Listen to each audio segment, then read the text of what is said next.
ஒரு சிறிய கிராமத்தில் புத்திசாலி முயல் குத்தன் இருந்தான்.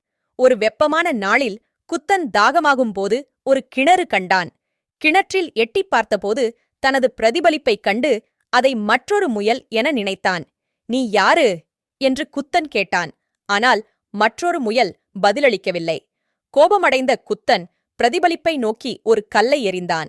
அப்பொழுது அலைகள் எழுந்து தன் தவறை உணர்ந்து தானே சிரித்துக் கொண்டான்.